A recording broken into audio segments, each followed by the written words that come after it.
Mientras recorres la vida, tú nunca solo estás. Contigo por el camino, Santa María va. Muy buenos días, amigos de Entre Nos. Caminando hacia Dios. Aquí estamos una vez más. Gracias por acompañarnos y vamos a comenzar con el santo del día. ¿Quién es el santo que vamos a hablar hoy? Hoy tenemos una santa que es Santa Margarita de Città di Castello. Esta santa no la celebramos ahora en mayo, pero me llamó la atención porque es una santa que fue canonizada por el Papa Francisco hace poco y que además su historia, o sea, cuando fue beatificada fue hace 700 años. O sea, pasó 700 años entre la beatificación y la canonización. Sí. Oh, wow. Y de nuestra santa, pues sabemos que era ciega, deformada y santa, pues fue santa.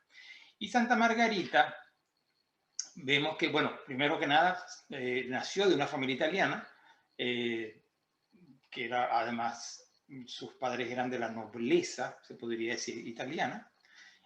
Nació alrededor de 1287 y luego muere el 13 de abril de 1320.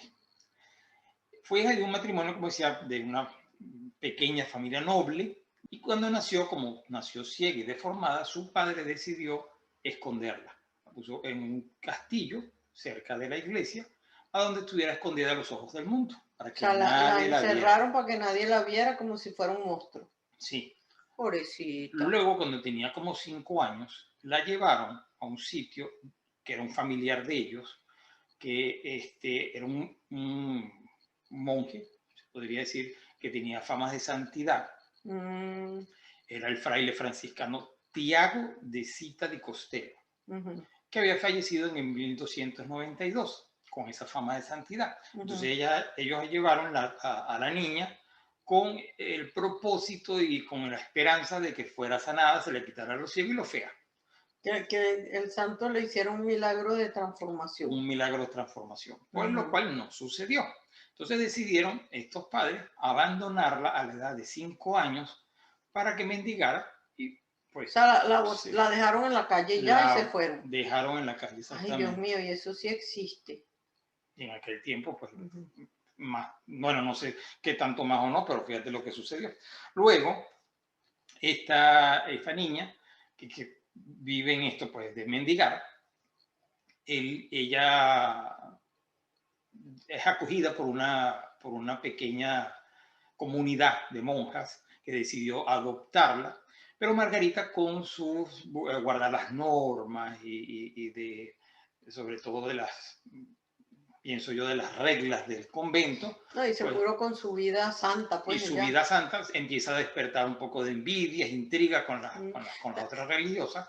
También tú, cuando me hablaste de esta niña, cuando estábamos comentando qué íbamos a hacer, me dijiste que también ella a veces le decía a las monjas así las cosas que estaban haciendo mal. Exacto. Pero no para criticarlas, sino para llevarlas al cielo, para ayudarlas, y pero no les gustaba. Sí, y en respuesta a esto, pues ellas deciden sacarla del convento y vuelve nuevamente a las calles. Cuando una pareja católico pues, muy buenas personas deciden adoptarla, ella de nombre Grigia y Venturino, muy devotos, muy piadosos, ya tenían 2 hijos. Entonces ellos deciden en la parte de arriba de su casa construir un lugar para Margarita, para que allí también pudiera vivir sus mortificaciones o su vida religiosa, como quisiera vivir. Okay. Y allí ella, pues, efectivamente, se dedica a vivir esa penitencia, pero sobre todo en oración. Era una persona de oración, de comunión diaria, de confesión frecuente y de vivir las cosas pues, bien ordenadas. O sea, me refiero con sus reglas, todo bien hecho, ¿no? Y ellos a cambio para que él educara a sus 2 hijos en la religión. O cosas sea, que era hizo. como la catequista de los niños. Era la catequista de los niños, cosas que hizo excelentemente. Y además de eso, también le llevaron a la sobrina de esta pareja de Grilla y Venturino. Mm, Pues ella allí se dedica a vivir de esta manera, pues en oración, como les decía, oración, comunión, pero a darle la clase a estos niños, pero también se dedicaba y iba a las cárceles, a los sitios, atendía a los más pobres, era una persona de mucha caridad, ok. bastante caridad, tenía grandes virtudes, la verdad. Ujú. Inclusive cada vez que podía a lo mejor sentir el rechazo o porque era deformada, porque era fea o por su Sí, y ciega. impedimento, y por su impedimento ella lo que hacía pues era acordarse de lo que sufrió nuestro Señor en la cruz y podía así ofrecerlo. Bueno, de ella también se sabe que tuvo casos de curaciones, de inexplicables además, y otros fenómenos místicos, y se lo agregaban o se lo atribuían a ella. a ella O por sea su que vida de ella, santidad. a ella no la curó el fraile aquel que le fueron a pedir, pero ella curó a otras personas. Sí, y estando en vida además. Entonces, Qué bueno, bonito. de Santa Margarita sabemos que falleció el 13 de abril de 1320, dejando un testimonio de esfuerzo sobre todo de imitar a Jesús y de estar muy cerca de él. Bueno, esta es la vida de nuestra santa. Tenemos una oración para ella. Y felicitaciones a todas las que lleven este nombre de Margarita. Margarita, muy bonito nombre. Ok, entonces vamos a rezar. Sí. Nombre del Padre, del Hijo y del Espíritu Santo. Amén. Oh Santa Margarita, tú que has vivido las pruebas de la vida con paciencia y confianza y has transformado las heridas de tus discapacidades en una oportunidad para la salvación de tu alma y de los demás, intercede por mí para que se me conceda la gracia de reconocer la voluntad de Dios en cada circunstancia de mi vida y la fuerza para aceptarla. Oh Dios, que has iluminado con tu luz el corazón de Santa Margarita y la has acogido en tu abrazo eterno, en tu abrazo paterno, te rogamos que seas nuestra luz para que no nos perdamos en las tinieblas del mundo y lleguemos a ti, donde la luz brilla eternamente con Cristo Jesús, nuestro Señor. Amén. Santa Margarita, ruega por nosotros. Ok. Bueno, Vámonos vámonos con la noticia del día. Ya regresamos. La noticia del día. Quisiera meter emoción porque si no. Ok. Ajá, entonces, dale pues. Bueno, aquí estamos con la noticia del día y Betty siempre nos da la primera noticia. La primera noticia. Una noticia bonita. Dice, se gradúa con el uniforme de limpiadora de su madre. Una joven brasileña quiso honrar así públicamente los sacrificios de su madre para darle una buena educación y un futuro. La imagen viajó por el mundo y trajo lágrimas de felicidad. Durante la sesión de fotos de graduación universitaria, Roberta Macena de Brasil sorprendió a todos al lucir con orgullo el uniforme de trabajo de su madre. Cuando fuimos a tomar la foto, abrí la toga y ella vio la ropa. Ella comenzó a llorar y me abrazó. No dijo nada porque no creo que haya palabras que puedan expresar el sentimiento que tuvo en ese momento, dijo la joven al medio de noticias G1. Solo unas pocas personas pudieron estar presentes en ese emotivo momento a causa de la pandemia. Pronto, sin embargo, el ejemplo de gratitud y reconocimiento se extendió por todo el mundo a través de Internet. Hay más de una razón por la que Roberta rindió homenaje a su madre vistiendo su uniforme debajo de la toga de graduación. Primero, su madre Marlene Cordeiro de Oliveira ayudó a costear la educación universitaria de Roberta con su trabajo en el personal de limpieza de un edificio de la ciudad donde viven, Santos, en el estado de Sao Paulo, Brasil. Su padre, taxista, también hizo un gran esfuerzo para ayudar a pagar la matrícula de Roberta.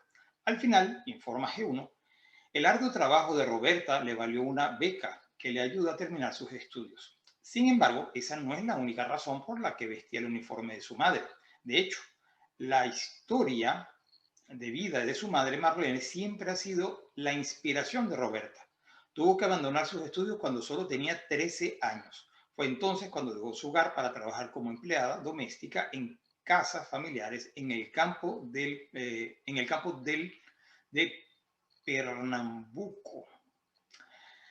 De adulta, Marlene se mudó a Santos, en la costa del estado de Sao Paulo. Allí conoció al taxista Roberto Mecena, de Lima, con quien se casó. Cuando sus hijos estaban en la escuela, Marlene también volvió a sus estudios y terminó la escuela primaria con la ayuda de Roberta. Qué bonito. O sea, Es que una después historia muy bonita. la niña ayudó a la mamá a terminar sus estudios. Ah, Roberta dice que usar un uniforme de personal de limpieza en uno de los días más especiales de su vida fue la forma que encontró para agradecer a sus padres por sus esfuerzos para pagar su educación universitaria.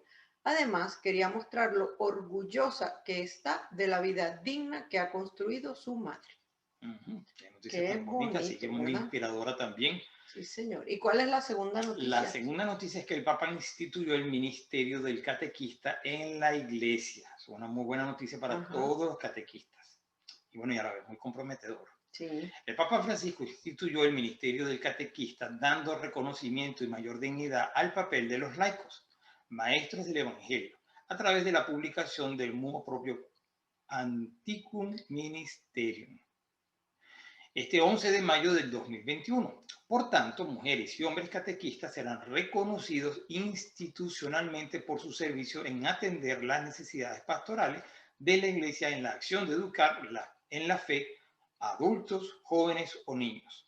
Una vocación que hasta ahora era poco regulada y que normalmente llevan a cabo en las parroquias muchos laicos y laicas, a veces sin una formación formal, algo que también cambiará. El Vaticano publicará en breve el rito de institución del ministerio laical del catequista. La Congregación para el Culto Divino y la Disciplina de los Sacramentos se encargará de ello. El ministerio del catequista requiere una formación adecuada. Por ello, el Papa invitó a las iglesias locales, a las conferencias episcopales, a hacer efectivo ese itinerario de preparación y los criterios normativos para acceder a él. El motu proprio establece formalmente el ministerio del catequista, desarrollando esa dimensión evangelizadora de los laicos deseada por el Vaticano II. Así como existe ya una institucionalización de los acólitos, los lectores, los ministros de la comunicación, etc., el Papa remarcó que el ministerio del catequista en la Iglesia es muy antiguo, incluso ya presente en los escritos del Nuevo Testamento.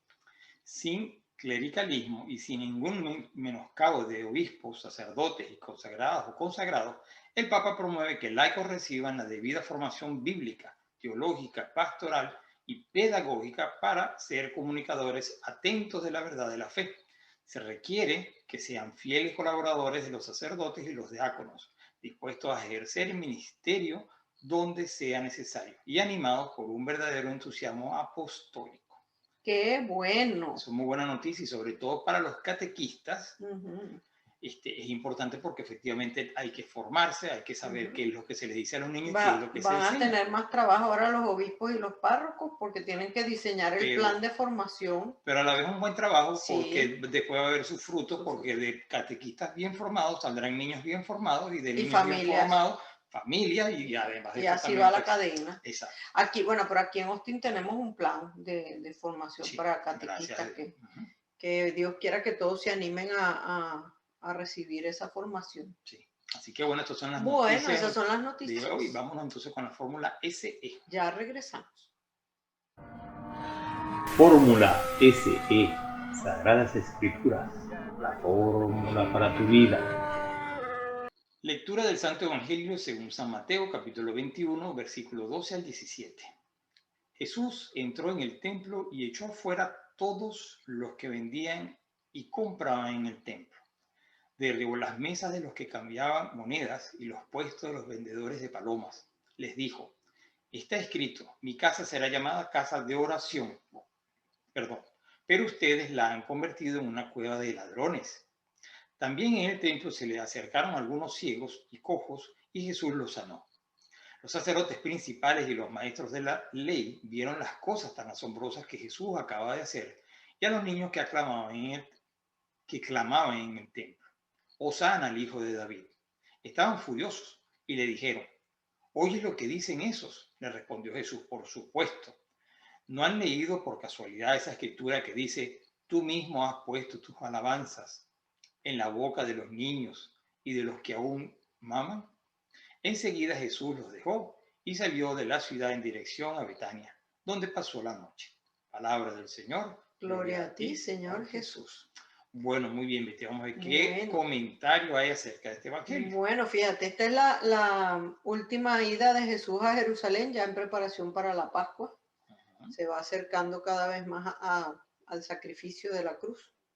Pero en ese primer día en Jerusalén, San Mateo recorre tres señales, recoge tres señales mesiánicas. Una es la purificación del templo, que es la que estamos leyendo hoy. Otra es las curaciones y la alabanza de Dios de los humildes.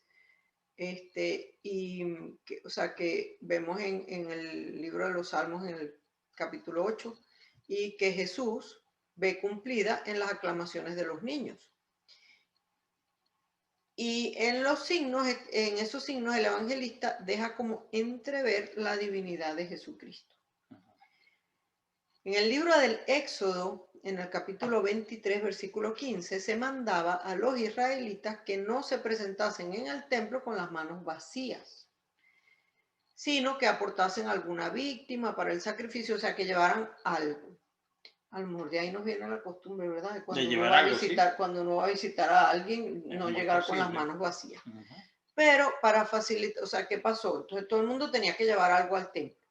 Para facilitar ese cumplimiento, ese mandato, los que venían de muy lejos, pues se habían como organizado en los atrios del templo como una especie de servicio de compraventa de animales, etcétera, para el sacrificio. O sea, empezó como... Se convirtió en un mercado. En un mercado. O sea, empezó como una idea buena. O sea, hay gente que viene viajando de muy lejos, no se va a traer el animal a rastra. Entonces, bueno, aquí tenemos gente que les venda los animales que necesitan y tal. Eso era una idea buena para ayudar a la gente. Y se convirtió, como dices tú, en un mercado porque ya después se desvirtuó el asunto. Entonces, eso que al principio parecía ser útil, pues se había degenerado de tal modo que Jesucristo, como nos cuenta San Mateo, movido por el celo por la casa de su padre, entonces con indignación, pero claro, uno diría que era como una santa indignación, arrojó a toda esa gente de allí. Con ese gesto simbólico, o sea, era un gesto como común a los profetas,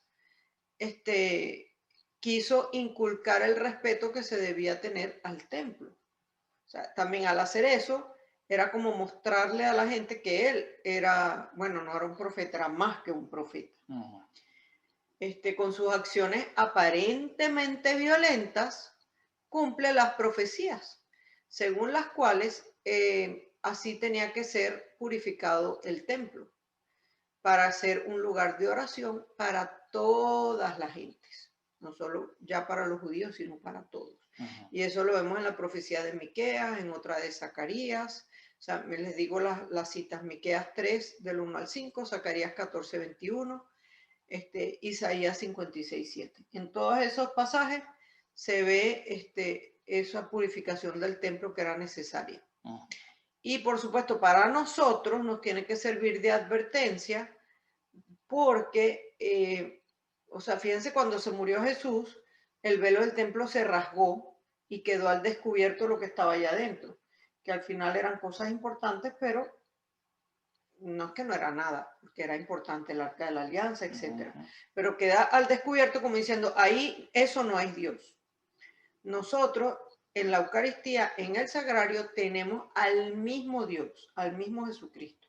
Entonces tenemos que estar pendientes de cómo es nuestra actitud, nuestro comportamiento en el templo. El comportamiento, lo que uno debe hacer. Y a veces el templo parece que fuera un mercado, no porque estemos vendiendo y comprando ni nada. Sí, pero uno puede inclusive llegar a ver gente que está comiendo a lo mejor chicle, o a lo mejor llegan y se ponen a conversar, cosa que si uno sobre todo cuando hay ceremonia, una boda, un bautizo, una primera comunión, las confirmaciones. termina la ceremonia y todo el mundo me parece una gallera, una periquera. Entonces, bueno, tenemos que estar pendientes porque eso que dijo Jesús, que mi casa es casa de oración, con más razón ahora nos lo dice a nosotros. Claro, estando ahí presente. Bueno, muy bien. Vámonos entonces con la música para el alma. Con una musiquita. Y nuestro invitado, diácono Víctor Alvarado, que nos va a acompañar hoy con un tema muy interesante. Para comentar muchas cosas. Sí. Así que ya regresamos. Ya regresamos. Música para el alma.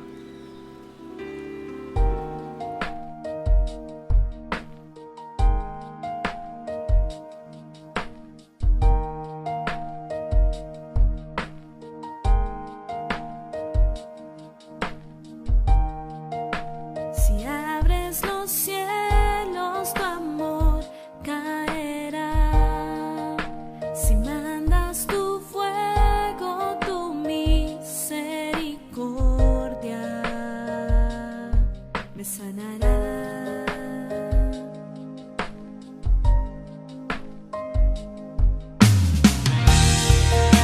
Si abres los cielos, tu amor caerá. Si mandas tu fuego, tu misericordia me sanará. Ven Espíritu, ven y hazme una vida nueva. Ven, restaura mi ser con una alianza eterna.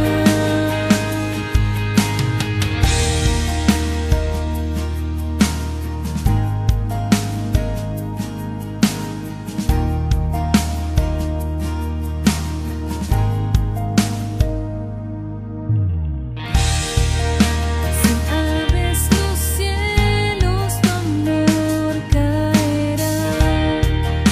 Si mandas tu fuego, tu misericordia me sanará. Ven Espíritu, ven y hazme una vida nueva. Ven, restaura mi ser con una alianza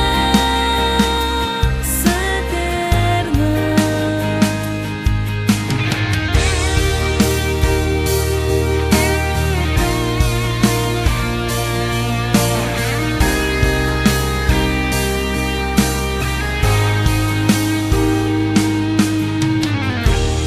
Ven Espíritu, ven y hazme una vida nueva. Ven, restaura mi ser con una alianza eterna.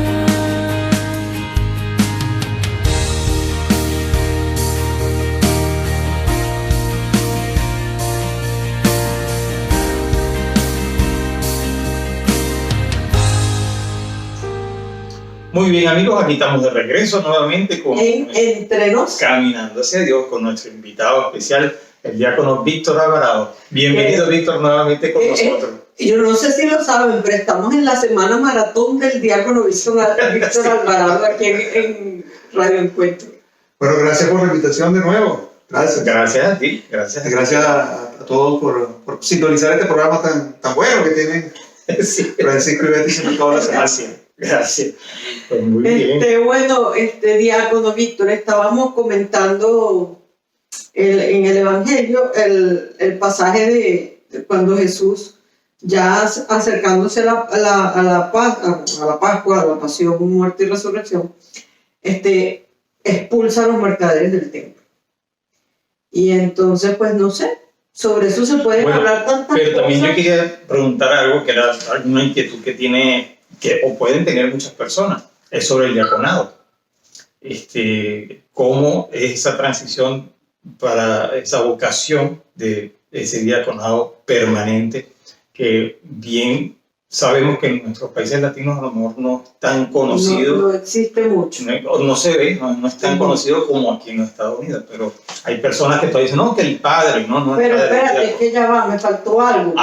Perdón. No, Es que yo tenía también ese inquietud y sabía que lo no, y que lo habíamos comentado antes, porque de los mercaderes del templo comentábamos que cómo hacer para un diácono o cualquier ministro de la iglesia que su ministerio no se convierta en los mercaderes del templo, sino, o sea, hay gente que tiene la idea como de que todavía, y seguramente sí pasa pues, pero que en la iglesia a veces como que vienen personas y dicen, mire, ¿cuánto cuesta bautizar a un niño? No, eso no cuesta nada, como si todavía mercadeáramos con verdad. con esas cosas. Entonces, todo, ahí viene todo. O también como el que puede tener la creencia que dice, no, que ahí ganan mucho dinero. Exacto. Sí.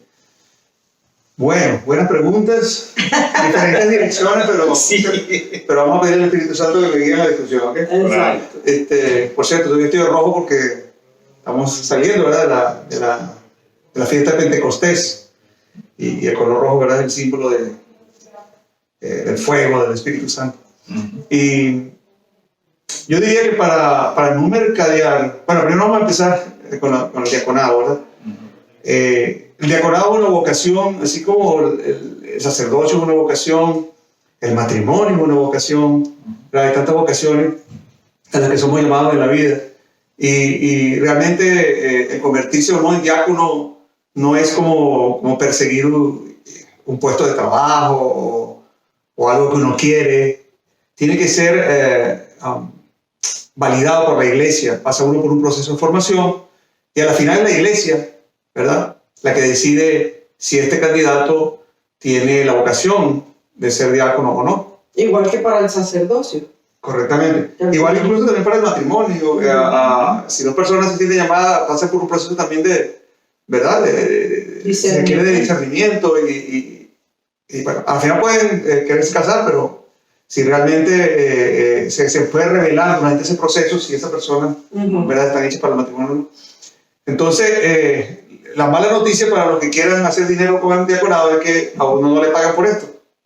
Así que, esa es una inquietud, por ejemplo. La gente piensa que los diáconos reciben sueldo por los bautizos, los matrimonios. No, lo que hace la gente, y lo hace de buen corazón, y uno siempre, yo por ejemplo siempre le digo, no tiene por qué darse una, pero insisten, y uno, claro, ¿cómo le digo? Por una forma de gratitud, diría uno. por no rechazarlo, ¿verdad? Porque la gente también, la generosidad uno tiene que aceptarla, la acepta. Siempre son donaciones, si quieres, modestas que hace la gente. Lo que yo trato de hacer es eso que recibo de eso, de otra manera, darlo a otros que necesiten. Sí, no lo agarro para mi propio. Conozco también muchos sacerdotes que hacen eso, Sí. que de las donaciones que gente le dan dinero, lo van guardando porque siempre les llega alguien con problemas, lo que sea, no, padre, que estamos pasando por esta situación difícil, y ayudan. Entonces, pues... Correctamente. Pero efectivamente, el diácono como tal no tiene... El diácono no tiene sueldo a menos que trabaje en la iglesia en un puesto que cualquier otra persona lo hubiese pagado. Por ejemplo, trabajador. Sí, como un trabajador. Por ejemplo, si es administrador de una parroquia, ¿verdad?, en la parte administrativa, ese es su trabajo, entonces no le pagan. Claro. Claro, otra mala noticia, que quiera trabajar para la iglesia, no, los sueldos no son iguales que... No son. que de repente en la industria privada o algo así. Así que el que quiera hacerse rico trabajando para la iglesia no Se sirve. equivocó de lugar. Se equivocó de lugar. Entonces es realmente un llamado del corazón, ¿verdad? Porque es un llamado que le hace Cristo a uno en la vocación, sí. ¿Cuál era la otra pregunta que me hicieron? Bueno, hablábamos eso como de relacionando un poco el servicio en un ministerio con el mercadear. O sea, más que mercadear es como el beneficio propio.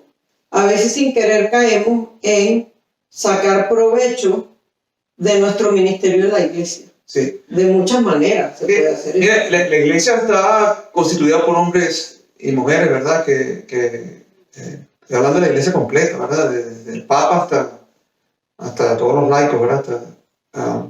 Y todos somos humanos, y yo digo que de los 12 apóstoles hubo uno que lo traicionó, era que fue Judas. Habiendo estado con Cristo 3 años, conociendo todo lo que el Señor le estaba diciendo, habiendo visto los milagros de Jesús, y todavía lo traicionó. Entonces, ¿cómo podemos esperar nosotros, de forma ideal, que en la iglesia, que es una iglesia, ¿verdad? Como dice el Papa Francisco, un hospital, ¿verdad? De enfermos, y sí habemos pecadores dentro de la iglesia? El que diga que no tiene pecado, como dice San Juan, está mintiendo a sí mismo. Claro, esto no es una licencia para hacer, yo hago lo que me dé la gana, y al final, bueno, la misericordia de Dios, porque entonces ahí caemos en el pecado de la presunción, ¿verdad? De la misericordia de Dios. Pero en la iglesia, ¿verdad? Hay pecadores, y va a haber gente, lamentablemente, que no vamos a conseguir, que sí van a querer hacer quizás algunas cosas que no están bien, ¿verdad?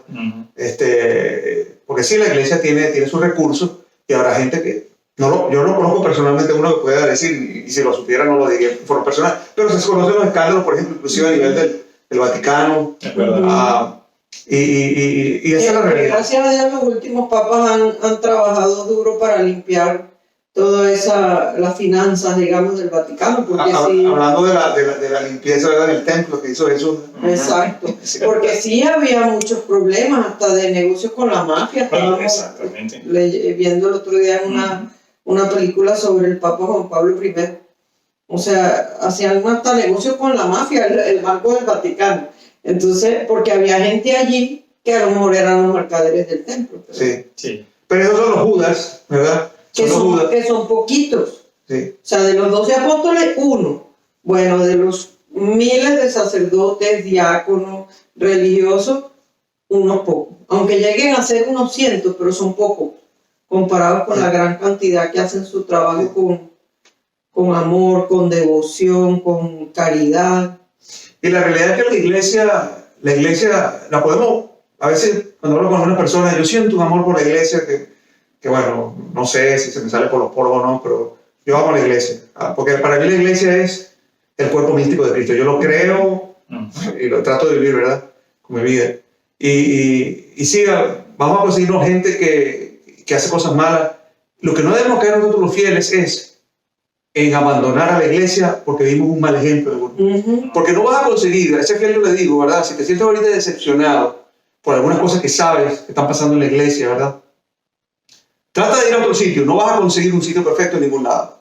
Y la realidad es que la iglesia se trasciende a sí misma en el sentido de que no es una institución puramente humana, sino también tiene su parte divina, ¿verdad? Hablamos de la iglesia que es militante, que somos nosotros los que estamos en la tierra, de la iglesia purgante, que es la que está en el purgatorio, ¿verdad? A un paso antes de entrar al cielo, y la iglesia triunfante, donde viven todos los santos en la gloria de Dios. Entonces, ese es el destino, ¿verdad?, de todos nosotros. Algún día, ¿verdad?, viviendo una vida cristiana, Cristo viviendo en nosotros, ¿verdad? Nuestro destino es estar en la casa del Padre. Entonces, no debemos desanimarnos o escandalizarnos por esas cosas, porque viendo la perspectiva real, es la realidad de que la iglesia va a tener pecadores dentro de sí y traicioneros dentro de su cuerpo. Sí. Pero a la vez en esos casos uno también de pronto a veces hay que examinarse uno, su propia conciencia, y decir cuánto hemos rezado por esa persona, qué estoy haciendo personalmente, qué estoy haciendo yo personalmente para evitar esas situaciones o para ayudar a que eso no suceda, para formar a mis hijos, para que ellos sean iglesia, verdadera iglesia. Es muy fácil criticar a los otros, señalar con el dedo, pero si uno tiene un hijo, tú que tienes cuatro hijos, un hijo que, vamos a suponer, gracias a Dios no es tu caso, pero mucha gente pasa por eso, que tiene hijos que caen en problemas de droga o de alcohol o cometen algún crimen. O están presos.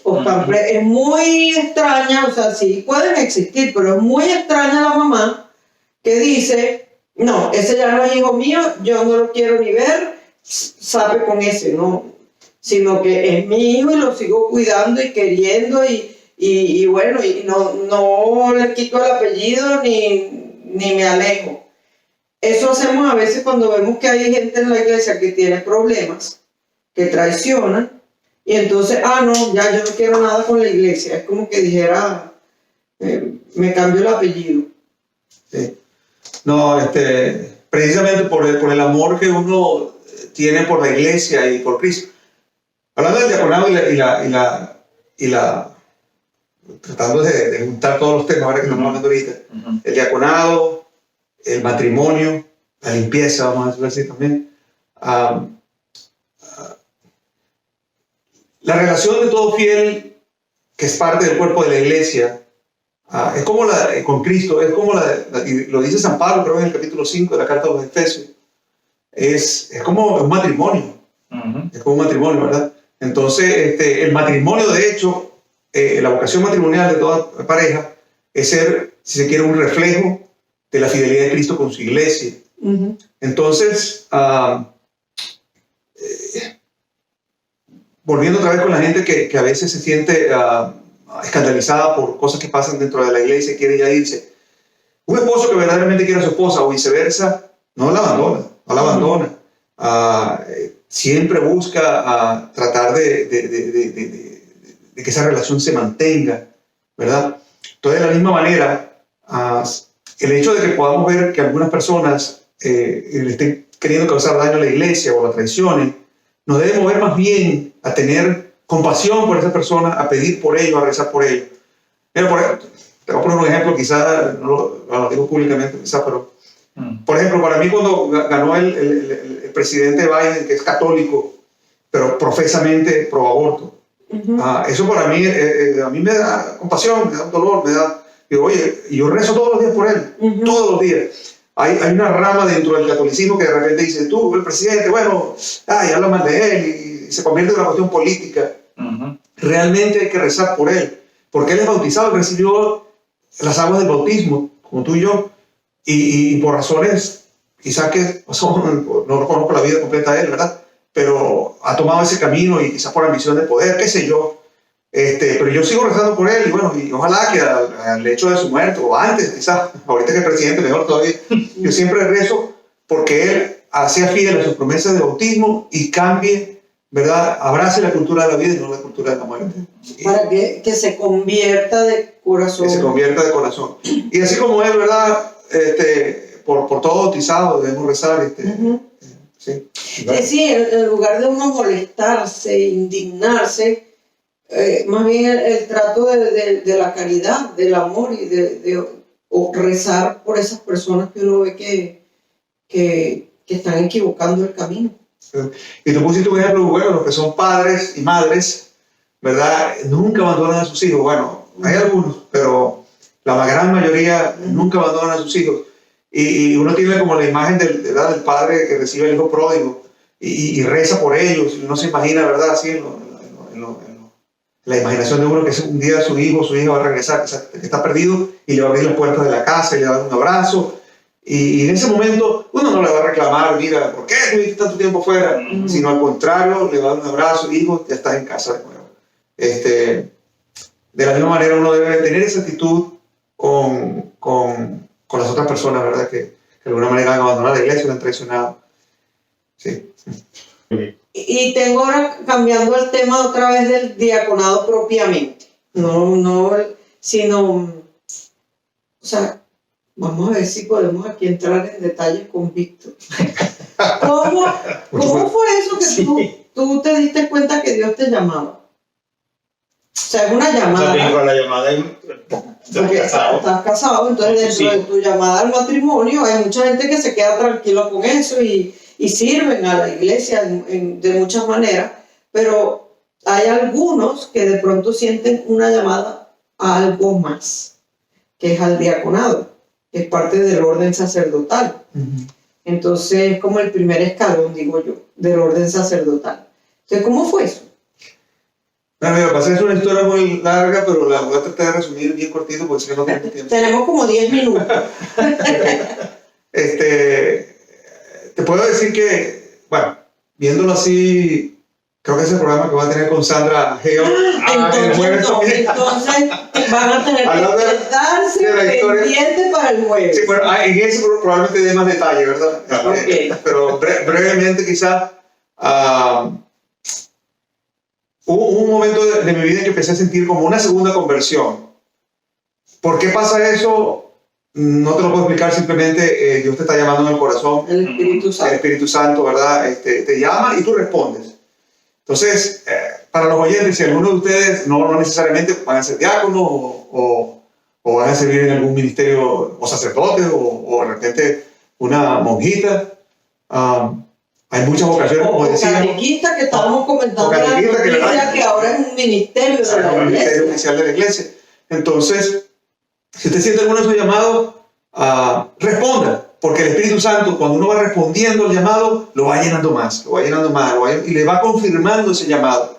Si uno a la primera como que lo siente en el corazón, pero ya se va para otro lado y vuelve a los caminos anteriores, probablemente se pierda ese llamado. Pero si uno responde, y es poco a poco, ¿verdad? El Señor lo va a veces, en ese camino a veces le pone pruebas también, ¿verdad? Para fortalecernos en la fe, no para poner una conchita de mango, como dicen en Venezuela. Y hay gente que le da miedo responder porque piensan que no es suficiente, o sea, no vale lo suficiente, o no están bien preparados, o voy a perder mi libertad. voy a perder mi libertad, o no tengo los talentos que se requieren para eso, porque a lo mejor ven otros diáconos y dicen, no, imagínate, el diácono Víctor, yo nunca voy a ser como él, o el diácono Alfredo Villa, No, el mira, diácono Agapito, el diácono... mira, en la formación, por ejemplo, cuando yo estaba en formación, había de todos los caminos de la vida, gente muy sencilla, muy sencilla.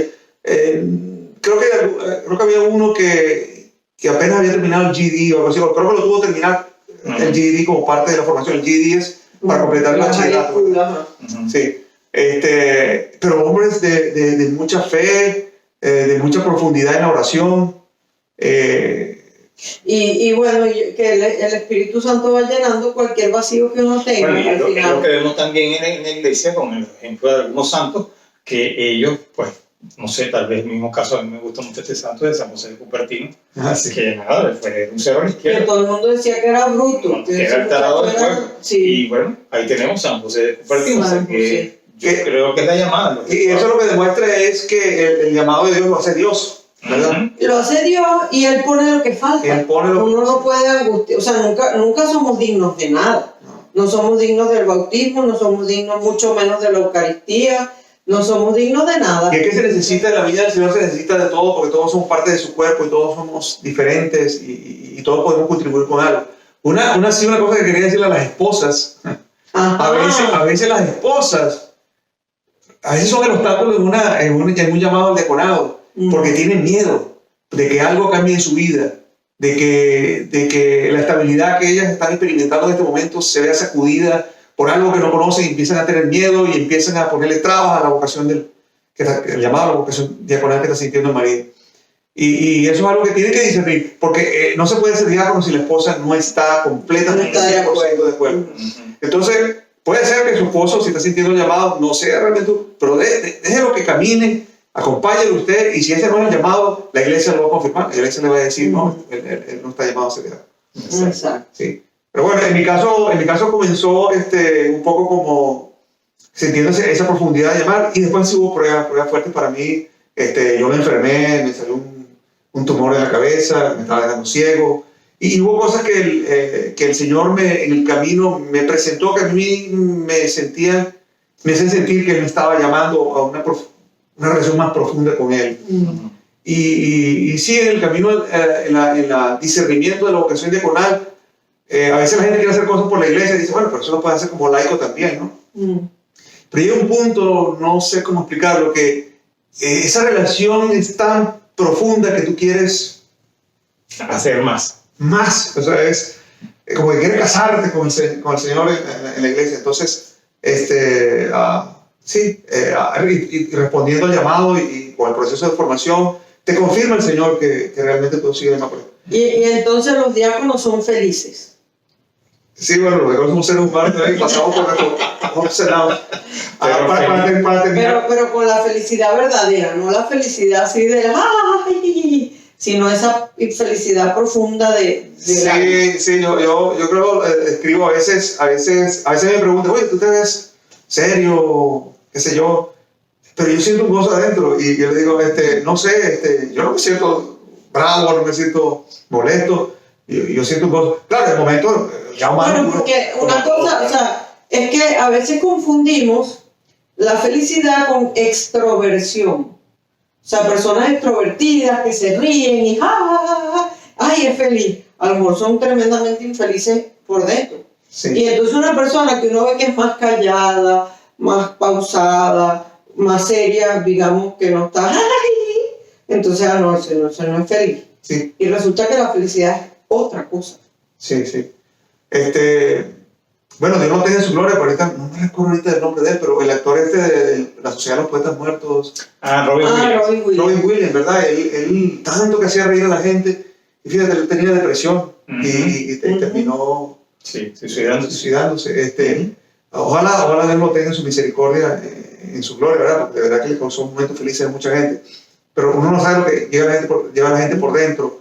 Pero sí, yo particularmente, yo siento como un gozo estable, que a veces por supuesto me molesto, me río, ¿verdad? Pero es como una fundación estable que uno siente dentro, Como hablamos en esa relación con Cristo. Sí. Como ayer en la fiesta del Espíritu Santo, el gozo, que es uno de los frutos del Espíritu Santo. Oye, me imagino, perdón, Víctor, me imagino que mientras más te entregas, más feliz eres. O sea, eso está probadísimo. Así es. Hay muchos santos, a mí me gusta mucho el caso de Santa Teresa, la Madre Teresa de Calcuta, que ella decía que era mientras más te entregas, mientras más das, más feliz eres. Y me imagino que en el caso de quien tiene la vocación, efectivamente, como dices tú, pues sin eliminar los problemas que siempre hay, No, a veces los problemas a los ojos de los demás se intensifican. Se multiplican. Pero si tú eres fiel, entonces hay algo que tú ves allí, que otra gente que no haya sido fiel, cuando te una fidelidad, vamos a ponerlo así, se te presenta un problema, todo el mundo te dice A, pero tú por ser fiel a Cristo dices, no, yo debo hacer B, y te empiezan a decir, y tú empiezas, en tu humanidad tú empiezas a dudar, ¿será que es A o B? Pero no, me mantengo en B, y de repente el Señor más adelante te va a presentar algo que te va a confirmar que el B era lo que él quería. Y entonces en ese momento tú vas a sentir un gozo que no te lo va a dar nadie, el mundo no te lo va a dar. Exacto. Para terminar rapidito con lo de Amar Diaconal, yo esperé 5 años después que sentí en mi corazón que el Señor me estaba llamando fielmente a ser diácono, hasta que el obispo de Monterrey, que fue el obispo auxiliar de aquí, me dijo una vez, nos encontramos en Walmart, y me dijo, tú no has pensado en ser diácono. Él en ese momento era el párroco de tu Él era el párroco. Pero yo lo había sentido silenciosamente en mi corazón, pero yo no quería llegar yo y decir, padre, quiero ser diácono, ¿qué puedo hacer? Yo esperaba que alguien me lo confirme, y que ahora es obispo, me lo confirmó. Y ahí fue cuando yo dije, sí, me voy a inscribir en los programas de formación. Y esa es otra cosa para quitarle el miedo a la gente para cualquier vocación en la iglesia. O sea, en la iglesia no es como que tú decides voy a ser diácono, voy a ser sacerdote y ya, o sea, estás ahí, ya no hay vuelta atrás, sino que siempre hay un periodo de discernimiento, de formación, incluso en la vida religiosa también está el noviciado, donde la gente puede ir analizando, hablando con Dios, si de verdad es eso o no. O sea, ¿cuántos años son la formación de diácono? Son 5 años. 5 años, o sea, tienes 5 años para ver si de verdad ese llamado que tú te pareció escuchar, si de verdad es la voz de Dios. Eso es algo importante, no porque ya estés allí vamos a ver, tomando la formación, o tomando las clases, o participando, quiere decir que te vas a ordenar de no es garantía, de hecho, inclusive hasta ese es el 4.º año, alguien puede salir del programa. No, y igual que en el seminario, o sea, yo he conocido gente que ya en el último año, antes de ordenarse de diácono, después ser sacerdote, se dan cuenta que esa no es su el discernimiento lo hace uno mismo y también la iglesia. A veces la iglesia es la que te dice, mira, no vemos en ti la cualidad de un diácono, no vemos en ti la vocación. A veces uno mismo, cuando empieza a caminar en la formación, por ejemplo, las exigencias de la vida de oración, dice, o sea, de repente se da cuenta y dice, no, esto no es lo mío. Y la persona misma lo dice, mira, y se sale del programa. Exacto. Cosas así. Qué bueno. Bueno, ahora sí llegamos al final. Bueno, muy bien. Diácono Víctor, muchísimas gracias por acompañarnos. Bueno, gracias a ustedes por invitarnos de nuevo. Sí. Y gracias a ustedes Gracias por a ustedes. estar allí. Esperamos que les haya servido, ¿verdad? Todo eso. Que sí. Ajá. Y el ¿Tienen jueves alguna duda? a las 9 en el programa De Sandra Gel, ¿cómo se llama? Experiencias de Fe, creo que Sí, es que se a llama. las 9 de la mañana, sí. Sí. Y si tienen alguna pregunta, nos escriben y le preguntamos al diácono. O le escriben a él en su programa todos los días en la mañanita a los Más 5 fácil. minutos con el Espíritu Santo. Ujú. Por eso es que digo que esta es la semana maratón del Diácono Víctor Alvarado. Bueno, muy bien. Bueno, amigos, Hasta luego, muchas amigos. gracias. Hasta luego.